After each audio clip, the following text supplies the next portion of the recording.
මෙදපෙරදිග යුද්ධය අවසන් කෙරෙන සාමගි විසුමකට ඇමරිකාව සහ ඉරානය අත්සන්තැවීමත් සමග ලෝක වෙළඳපොලේ ඉන්ධන මිල වාර්තාගත ලෙස පහත වැටුණා.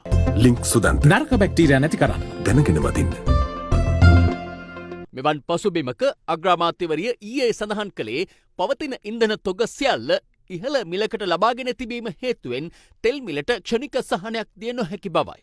අද නෙවෙයිනේ තෙල් අරගෙන වෙළඳ පොළට දාන්නේ. මේවා මාසයකට දෙකකට කලින් ගත්ත තෙල් තමා මේ වෙනකොට වෙළඳ පොලේ තියෙන්නේ. අද දවසේ ලෝක වෙළඳ පොලේ තෙල් අඩු වුණා කියලා දැන් අපිට තෙල් මිල අඩු කරන්න බෑ. අග්‍රාමාත්‍යවරියගේ මෙම ප්‍රකාශයට අද වෘත්තීය සංගම් කිහිපයක් ප්‍රතිචාර දැක්වුවා.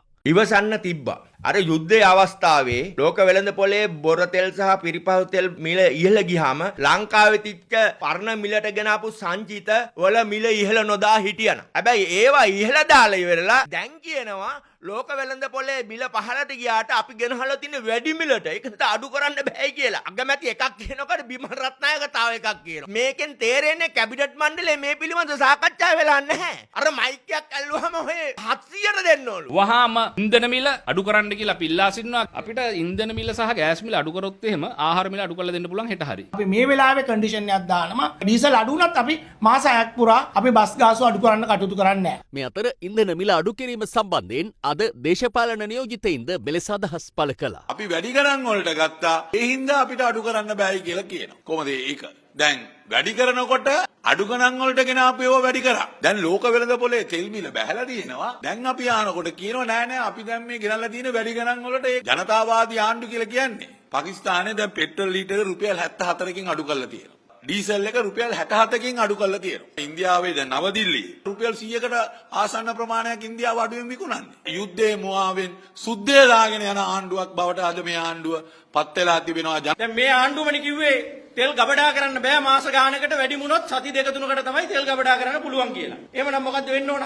අපි හිතමුකෝ හරි තෙල් සති 3කටම ගබඩා කරලා තිබුණා කියලා. එහෙනම් දැන් යුද්ධයත් ඉවර නම් මුල් ගානටම තෙල් වල ලෝක වෙළඳ පොලේ ඇවිල්ලා තියෙනවා නම් දැන් අපි ඉන්නේ මේ ජූනි 20 නේ.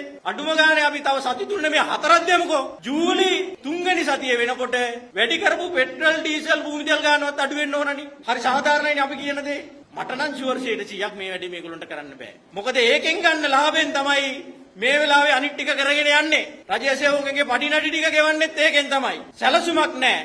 ආදායමක් උත්පාදනය කරන්න ක්‍රමයක් නැහැ. මේකේ තියෙන QR කෝඩ් එක දැන් අහෝසි කරන්න පුළුවන්. ඒ ඇයට තමන්ගේ එදිනෙදා ජීවිතේට තෙල් අවශ්‍යයි. අද වියදම වැඩි වෙලා තියෙන අවස්ථාවේදී ඒක ලොකු ප්‍රශ්නයක් වෙනවා. තෙල් මිලත් සංශෝධනය විය යුතුයි. මොකෝ වැඩි වුණ අවස්ථාවේ වැඩි කර හැටියම කර නිසා අඩු වුණ හැටියම අඩු කිරීමත් මං හිතන්නේ සදාචාරම අයිතියක් තියෙන එකයි ආණ්ඩුවට තියෙන්නේ. මුදල් රාජ්‍ය ඇමති මිනිහගෙන් ඇහුවොත් ඇයි මේ සහනාධාර දෙන්න බෑ කියලා වැඩි ගානට තෙල් ගත්තාම වැඩි ගානටයි විකුණන්න ඕනේ කියනවා. ඉතින් යකෝ එහෙම විකුණන්න උන් කියපු භාෂාවෙන්ම ආණ්ඩුව ඕනේ නෑනේ. අර කොළඹ 4 වෙනි හරස් වීදියේ හොඳ මුදලාලි කෙනෙකුට දුන්නා නම් හරිනේ රට.